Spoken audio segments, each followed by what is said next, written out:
Hi, it's Kip K from Make Magazine with a special Halloween edition of the Weekend Projects. You know, during the Halloween time, it's very important to keep safety a #1 priority because you never know when any of those cool pranks you might make could go wrong. Relax. It's fake. But you already knew that. So, let's make a blood-spurting knife wound on today's Weekend Project.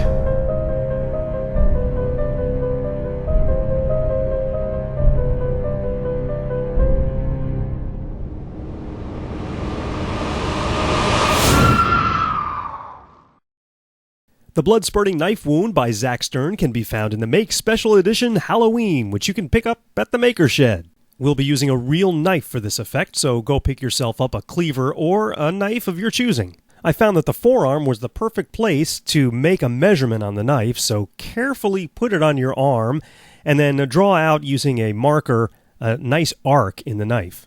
Then get your Dremel out with a flesh cutting attachment, a fresh cutting attachment.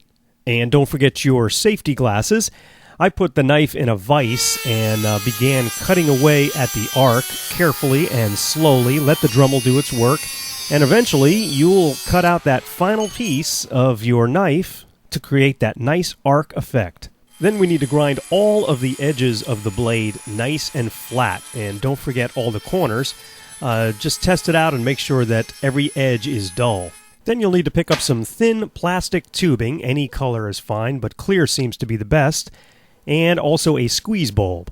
Now we're going to hot glue the tubing down to the edge of the blade and around, and then also hot glue it to the handle.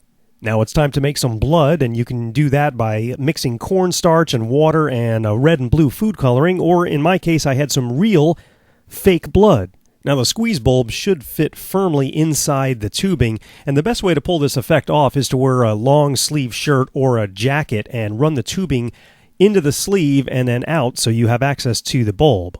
The blood-spurting knife wound effect works great for a variety of body parts. Wherever you think you might want to cut through some flesh, and it actually blows away the cheap plastic fake knives that you find in the store because this is real metal. So that's how to make a blood-spurting knife wound. Be safe and have a pleasant Halloween.